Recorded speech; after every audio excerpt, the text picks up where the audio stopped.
Now अब अपन ने सब कुछ देख लिया, इसकी फार्माकोकाइनेटिक्स देखी, फार्माकोडायनेमिक्स देख ली, ठीक है, इसकी टीडीएम देखा, ड्रग की डोजेस देखी, अपन ने सब कुछ देखा। अब अपन को क्या किया, अपन ने एक ड्रग बनाई, न्यू ड्रग बनाई ए। अब इस ड्रग को मेरे को क्या करना है, मैंने बहुत पैसा खर्च करके ये ड्रग बनाई और इसको क्या करना है, मेरे को मार्केट में बेचना है, ठीक है।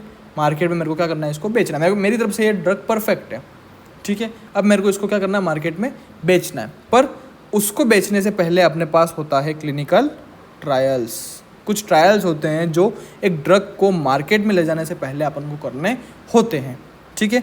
इस क्लिनिकल ट्रायल करने से पहले अपन को सबसे पहले करना पड़ता है प्री क्लिनिकल ट्रायल्स, ठीक है।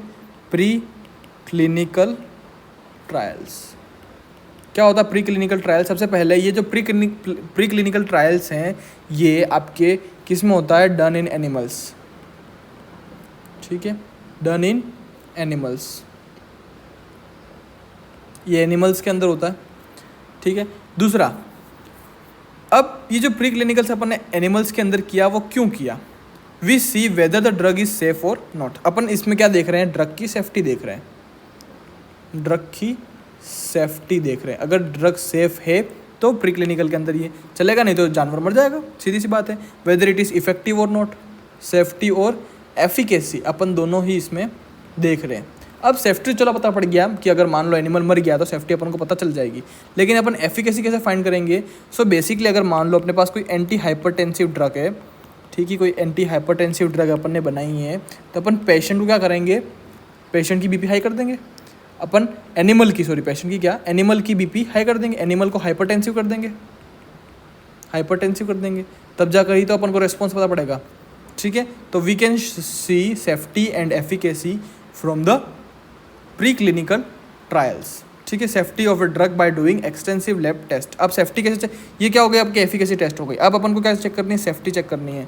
सेफ्टी अपन कैसे चेक करेंगे, बाय डूइंग, क्या करेंगे अपन, एक्सटेंसिव लैब टेस्ट। अपन उसकी बीपी, अपन उसका सब कुछ चेक करेंगे, चाहे उसका ब्लड हो, उसके लिवर फंक्शन टेस्ट है, सब कुछ टेस्ट करेंगे अपन लैब के अंदर कि भाई एनिमल को कोई दिक्कत तो है नहीं, सेफ्टी और एफिकेशियस है कि नहीं है, सेफ है और इफेक्टिव है कि नहीं है, ठीक है। इसके बाद अपन ने देख लिया कि ये भाई ये जो ड्रग है आपका, ड्रग ए जो है ये सेफ भी है और इफेक्टिव भी है, किसके अंदर, एनिमल्स के अंदर, प्री क्लिनिकल ट्रायल है, ठीक है। ये अपन ने देखा कि ड्रग ए जो है वो सेफ भी और इफेक्टिव भी है। ये जो प्री क्लिनिकल ट्रायल है ये अपन एक पर्टिकुलर गाइडलाइन के अंदर करते हैं, पर्टिकुलर गाइडलाइन के अंदर करते हैं। ऐसा नहीं है कि कोई भी दवाई कोई भी जानवर के अंदर डाल दी और जानवर मर गया, ठीक है। इसके लिए एक पर्टिकुलर गाइडलाइन होती है। ये गाइडलाइन जो है वो इशू करता है CPCSEA। कौन करता है, CPCSEA। क्या फॉर्मूला है CPCSEA का? It is known as committee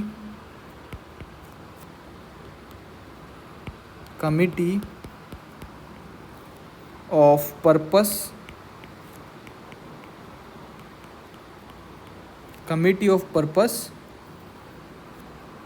of control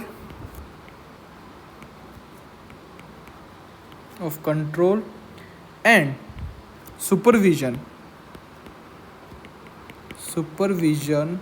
of experiment on animals, ठीक है।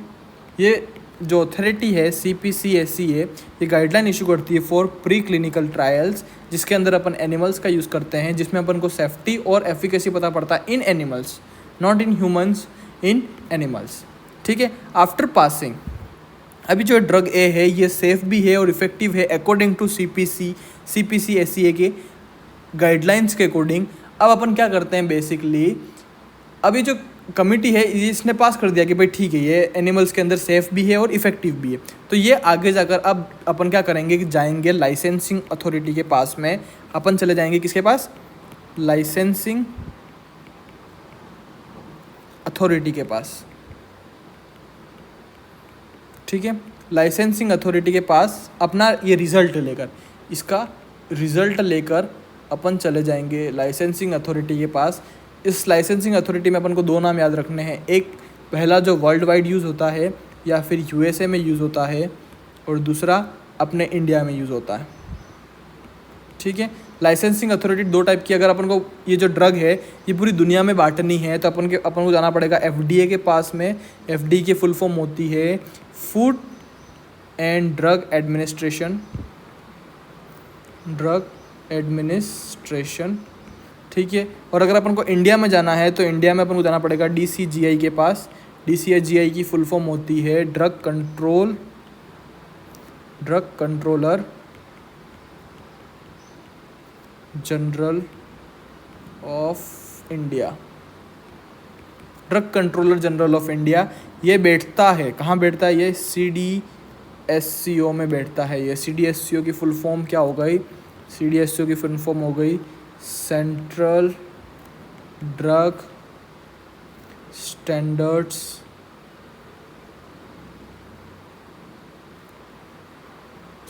Standards control organisation. ठीक है, तो बेसिकली ये दो लाइसेंसिंग अथॉरिटी है। After passing pre clinicals we have to get licence for our drug from, अगर आपको वर्ल्ड में बेचनी है तो FDA, और अगर आपको इंडिया में बेचनी है तो DCGI। ठीक है, ये अपन को यहाँ से अपन को लाइसेंस लेना पड़ेगा। अब अपन क्या कर सकते हैं? क्लिनिकल ट्रायल कर सकते हैं किसी भी ड्रग के लिए जो प्री क्लिनिकल पास होकर आई है, मतलब जो कि सेफ़ है और इफ़ेक्टिव है। लेकिन अभी तक अपन को ये नहीं पता है कि ये जो ड्रग है वो सेफ़ और इफ़ेक्टिव है इन ह्यूमंस। ये सिर्फ किस में इफ़ेक्टिव है? एनिमल्स के अंदर इफ़ेक्टिव है। ठीक है, नाउ अब अपन चालू करेंगे क्लिनिकल ट्रायल्स। हमेशा याद रखना, प्री क्लिनिकल ट्रायल्स जो होता है वो एनिमल्स में होता है और क्लिनिकल ट्रायल्स जो होता है वो ह्यूमंस के अंदर होता है। ठीक है, क्लिनिकल ट्रायल्स किस में होता है? ह्यूमंस के अंदर होता है। ठीक है, अब बात करते हैं स्टार्ट से। After approval of clinical trials अपन क्या करते हैं? इसको क्लिनिकल ट्रायल्स में 4 भाग हैं, फेज़ 1, फेज़ 2, फेज़ 3 और फेज़ 4।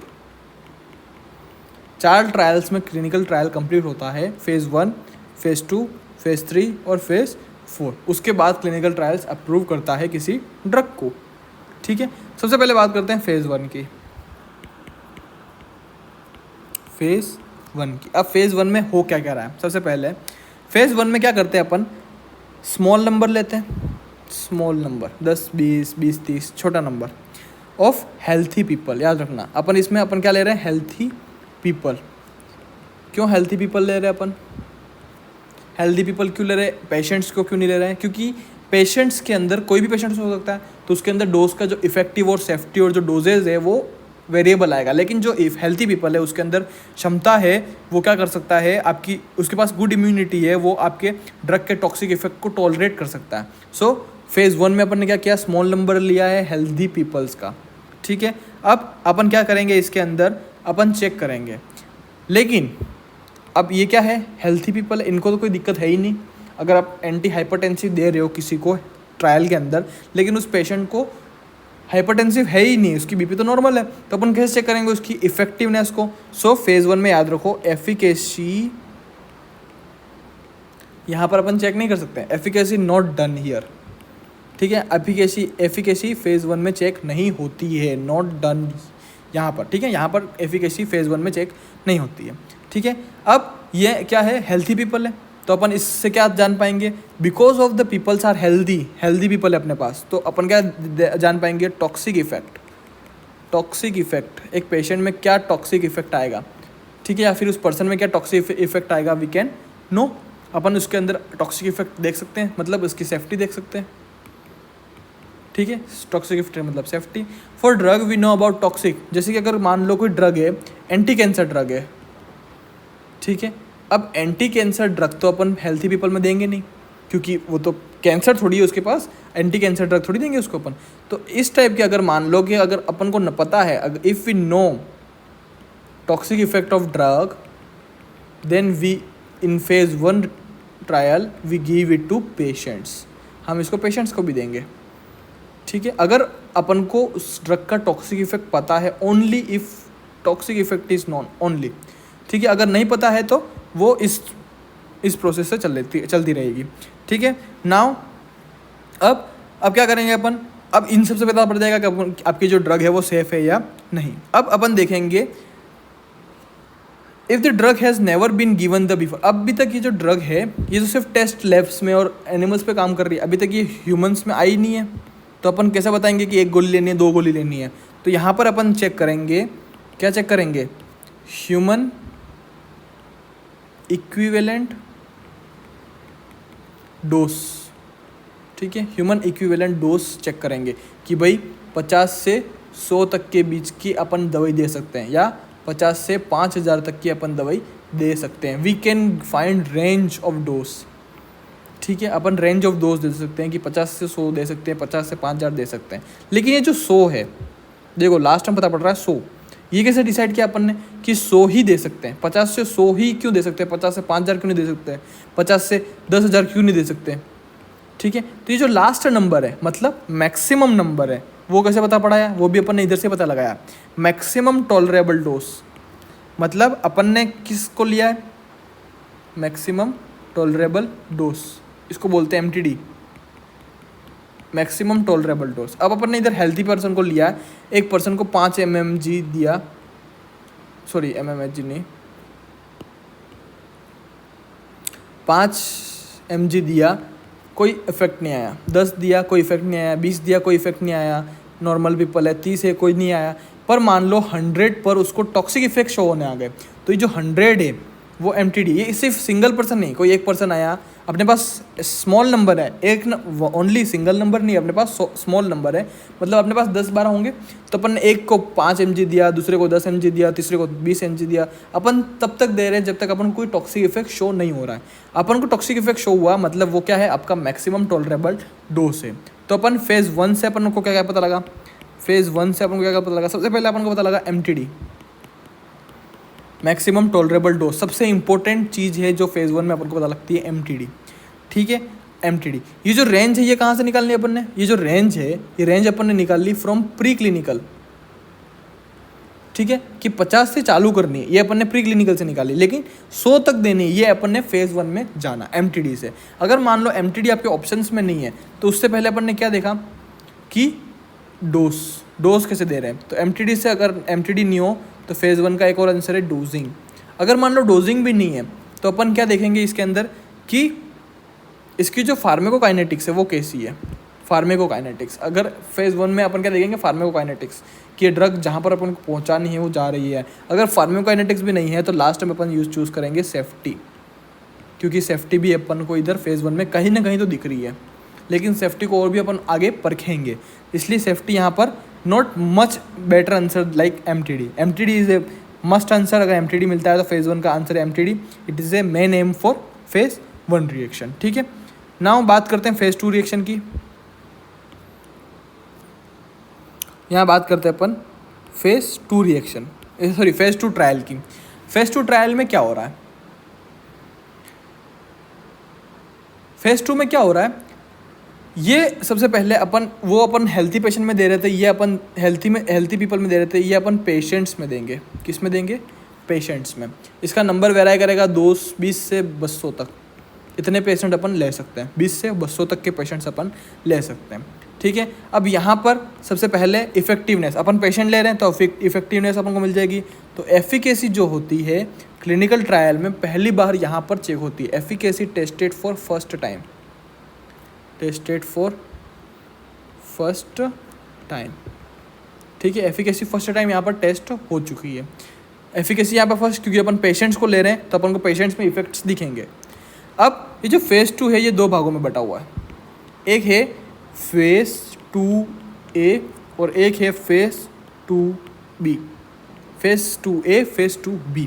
फेज़ 2A क्या होता है, फेज़ 2 होता है फेज़ 2A होता है proof of concept trial, proof of concept trials. ठीक है, और फेज़ 2B को बोलते हैं dose ranging studies, dose ranging studies. ठीक है, डोज रेंजिंग स्टडीज़। अब इससे पता क्या पड़ रहा है, इससे अपन को पता पड़ता है सेफ्टी और एफिकेसी। अपन को मोस्टली एक ड्रग में सेफ, एक तो ड्रग सेफ होनी चाहिए और इफेक्टिव होनी चाहिए। अगर सेफ नहीं है तो अपन देंगे ही नहीं, और अगर इफेक्टिव नहीं है तो भले सेफ हो, क्या मतलब उस ड्रग का, ठीक है। So safety and efficacy is most important role of a drug, ठीक है। अब ये जो अपन ने 20 से 200 पीपल पेशेंट्स लिए, ये सारे होते हैं यूनिसेंट्रिक। कैसे होते हैं? यूनिसेंट्रिक। यूनिसेंट्रिक मतलब एक सिंगल सेंटर से, वन सेंटर, एक सिंगल सेंटर, एक ही हॉस्पिटल, एक ही जगह से अपन ने इतने सारे लोगों को लिया है ताकि अपन को नॉर्मल आइडिया हो कि ड्रग सेफ है और इफेक्टिव है, ठीक है।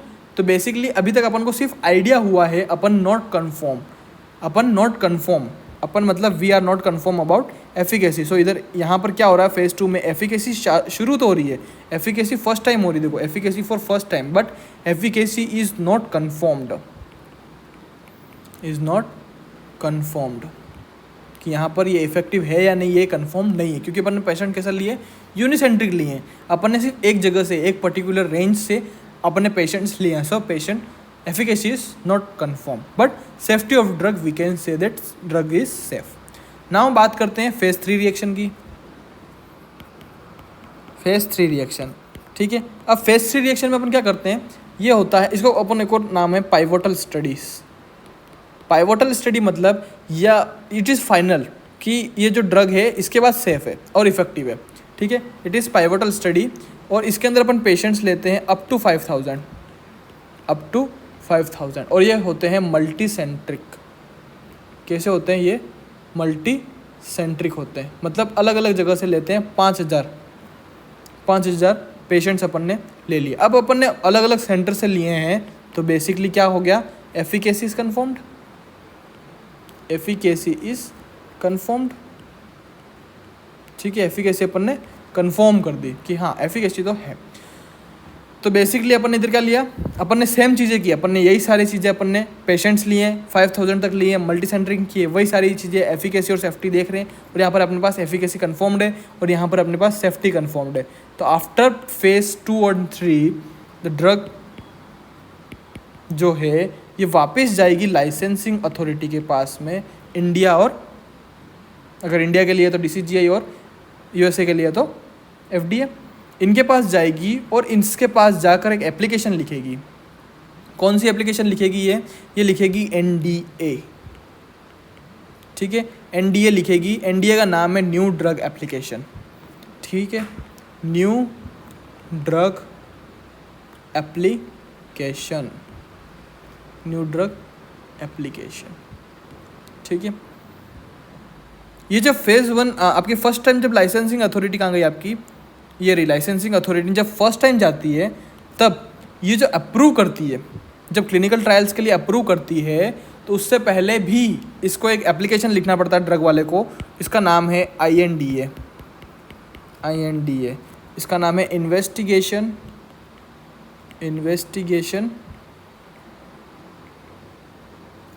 New drug application,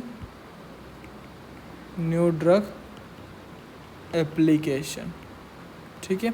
investigation new drug application before clinical trial starts, और आफ्टर थर्ड ट्रायल फिनिश अपन का मिलेगा NDA देंगे, जिसके अंदर इस NDA में क्या होता है, इस NDA में फेज़ 1, 2, 3 की पूरी इंफॉर्मेशन डाटा होती है, वो अपन देते हैं ताकि वो अपन को क्या दे, अपन को अप्रूव करे, अपनी ड्रग को अप्रूव करे टू सेल इन मार्केट के अंदर सेल करने के लिए ये अप्रूव होती है, ठीक है।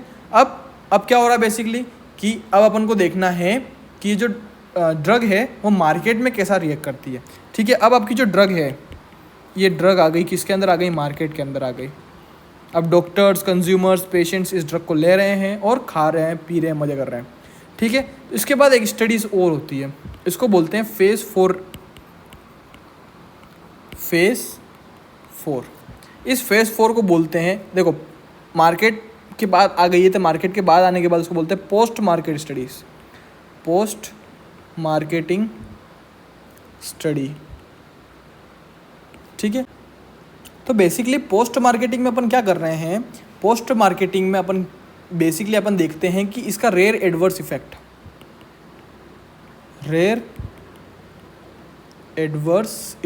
इसका रेयर एडवर्स इफेक्ट क्या होगा।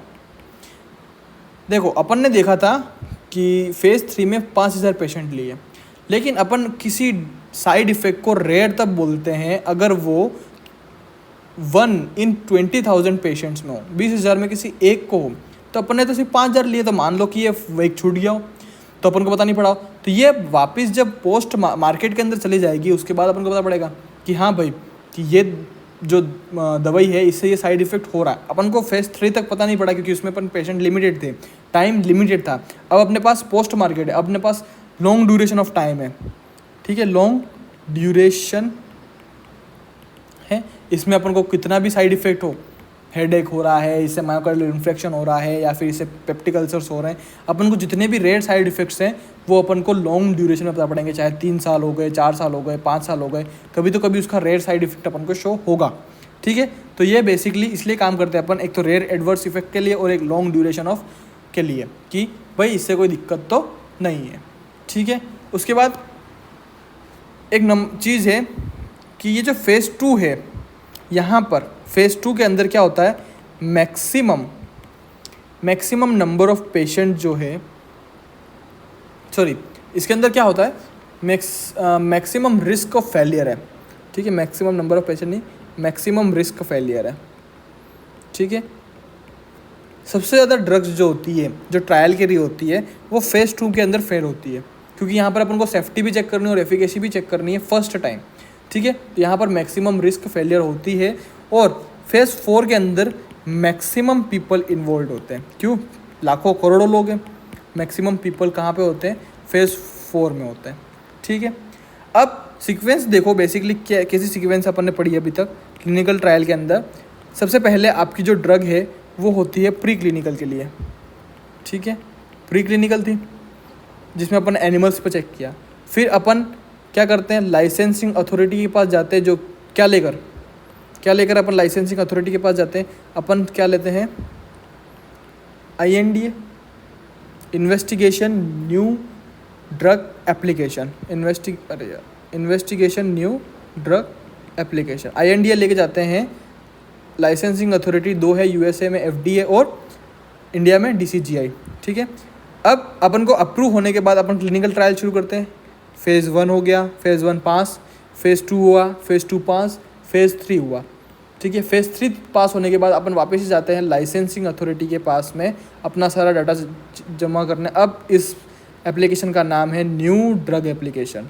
ठीक है, ये अप्रूव होने के बाद लाइसेंसिंग ड्रग क्या करता है, अथॉरिटी अप्रूव करता है ड्रग को मार्केट के अंदर। ठीक है, मार्केट के अंदर अप्रूव होती है। अब मार्केट के अंदर अप्रूव होने के बाद फेज़ 4 ट्रायल होता है, उसके बाद आपकी ड्रग सेफ भी है और एफिकेशियस भी है। तो ये सीक्वेंस होता है आपका क्लिनिकल ट्रायल्स का। बट यहाँ से लेकर यहाँ तक जाने में कॉस्टली है, तो बहुत महंगा पड़ता है। और मान लो कि फेज़ 4 में कहीं ट्रायल फेल हो गया या कोई ड्रग में कोई इतना बड़ा साइड इफेक्ट जैसे कि मायोकार्डियल इन्फेक्शन जैसा साइड इफेक्ट शो हुआ, तो ये ड्रग तो बैन हो जाएगी, ख़त्म हो जाएगी, है ना। ये अथॉरिटीज़ जो है लाइसेंसिंग अथॉरिटी, वो ड्रग को बैन कर देंगे। तो जो ये फार्मास्यूटिकल कंपनी से उनको बहुत बड़ा नुकसान होता है। ठीक है, बहुत बड़ा नुकसान होता है। तो इन्होंने सोचा कि इतनी लंबी प्रोसेस करने से पहले अपन ही चेक कर लेते हैं कि ये ड्रग एक तो फेल क्यों हो रही है, ठीक है, या फिर सेफ़ क्यों नहीं है। ठीक है, अगर ये 2 चीज़ें अपन को पता है, अगर अपन को पता है कि ये इफेक्टिव है या नहीं है और सेफ़ है या नहीं, तभी तो अपन इसकी पूरी प्रोसेस चालू करें। अगर अपन को पता है कि ये फेल होने वाली, तो अपन चालू ही नहीं करेंगे, अपन फालतू तक खर्चा ही नहीं करेंगे।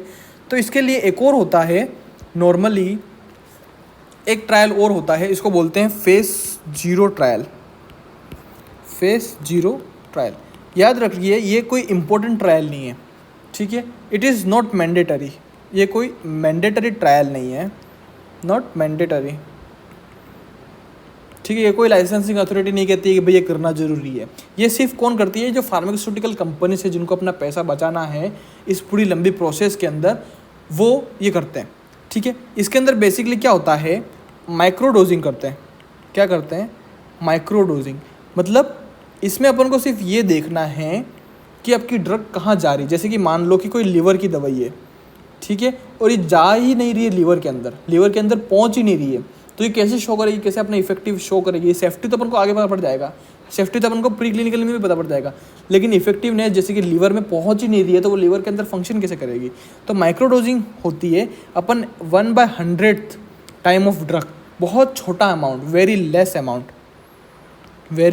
Less amount of dose given to patient.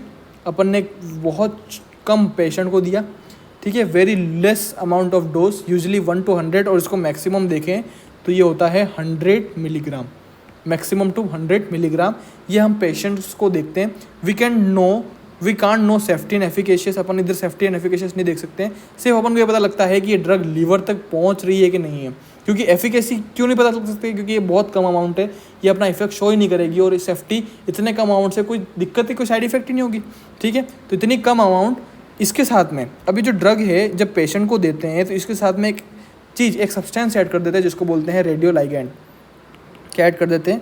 रेडियोलाइगेंड, ठीक है। ये रेडियोलाइगेंड एंड करके ये मॉनिटर करते हैं कि बॉडी में ये ड्रग कहाँ कहाँ जा रही है, क्योंकि वो बॉडी में वो शो हो जाएगी, ठीक है। We attach the drug with radioligand and monitor it in the body, ठीक है। ये होता है phase O triangle, phase 0 trial.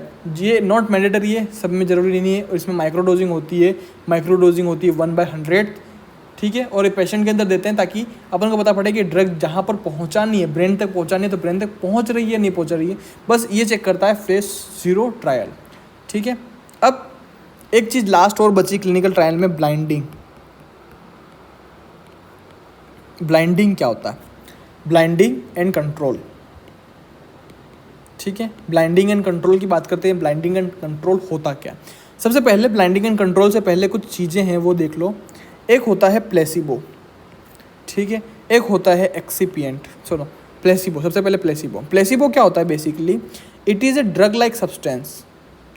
Drug नहीं है ये, ड्रग लाइक सब्सटेंस है, ठीक है। ड्रग जैसा सब्सटेंस है ये, जिसका सेम कलर, शेप, आपने जो ड्रग बनाई उसका सेम कलर का, सेम शेप का, सेम साइज़ का एक सब्सटेंस है जो कि इनएक्टिव है, ठीक है। यह मीठी गोली है, ये इनएक्टिव इंग्रेडिएंट्स है इसके अंदर, ठीक है। ये ड्रग जैसी है लेकिन ड्रग नहीं है, इसको बोलते हैं प्लेसिबो, ठीक है। और एक होता है एक्सिपिएंट्स क्या होता है? बेसिकली एक्सिपिएंट्स जो होता है वो होता है एडिशनल सब्सटेंस। देखो दोनों अलग अलग है ना।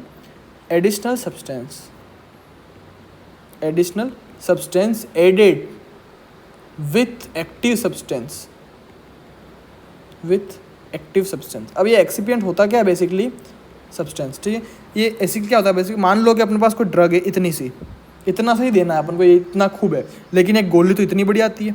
तो इसको ऐड करने के लिए, इसका वॉल्यूम इकट्ठा करने के लिए अपन एक्सिपिएंट्स कुछ एडिशनल सब्सटेंस ऐड करते हैं। अगर मान लो ये ड्रग बनाई, ये बहुत कड़वी है, अब पेशेंट्स लेगा ही नहीं, बच्चे नाराज चिढ़ जाएंगे, तो इसको मीठा करने के लिए इसमें कुछ चीज़ें डाल दी जिससे कि ये मीठी हो जाए, तो ये एक्सिपिएंट्स है। लेकिन प्लेसिबो क्या है? Placebo it's a drug like substance जो कि इनएक्टिव है पूरा, बस ड्रग जैसा कलर है, उसका शेप है और उसका साइज है, ठीक है। ये दो चीज़ें, और एक चीज़ और है, अभी रिलेटेड नहीं है पर एक चीज़ और है, इसको बोलते हैं शैम सर्जरी। कभी कभी पेशेंट्स आते हैं, वो कहते हैं कि भाई मेरी कोई ऑर्गन है, जैसे कि अपेंडिक्स दर्द करती है, मेरे काट के निकाल दो, ठीक है। कोई पेशेंट्स आया, वही कह रहा है डॉक्टर को कि भाई तुमको क्या दिक्कत है?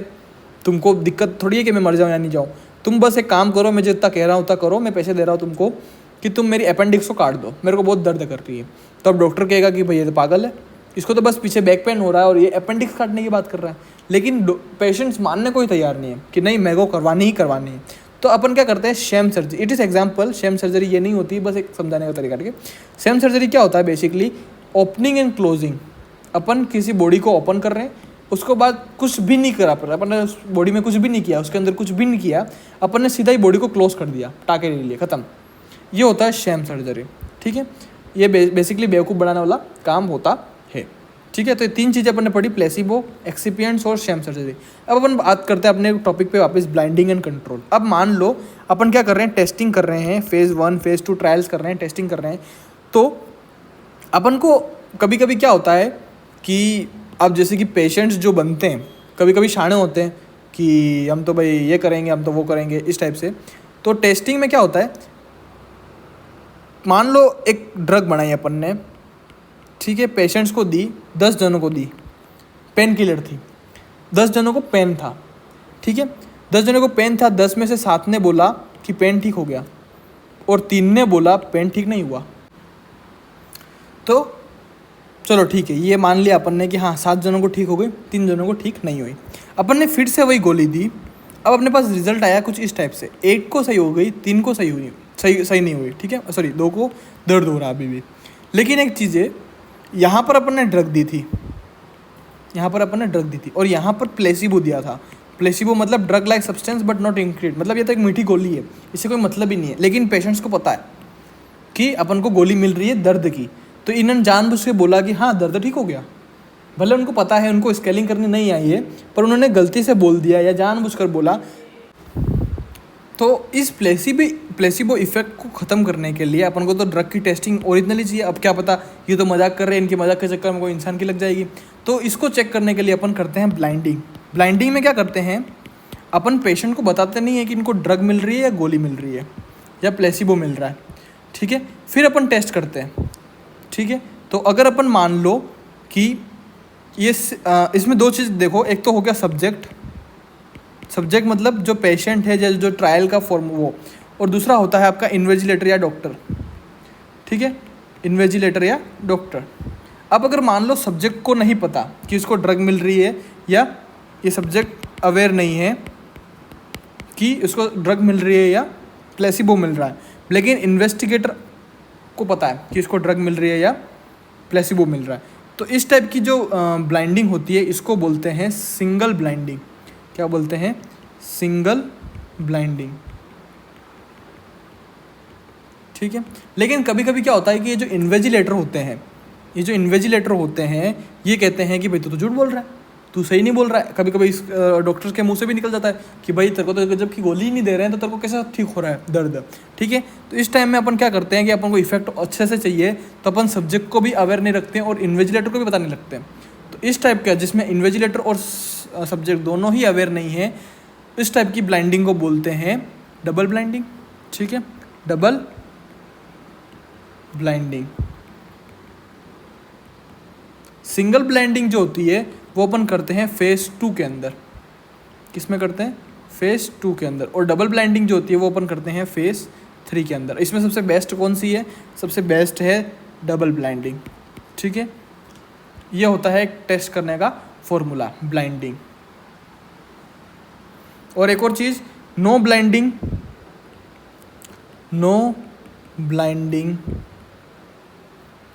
इज डन इन फेज 1, ठीक है। फेज 1 में कोई भी ब्लाइंडिंग नहीं होती है, जितनी भी ब्लाइंडिंग है वो फेज 2 और फेज 3 के अंदर ही होती है, ठीक है।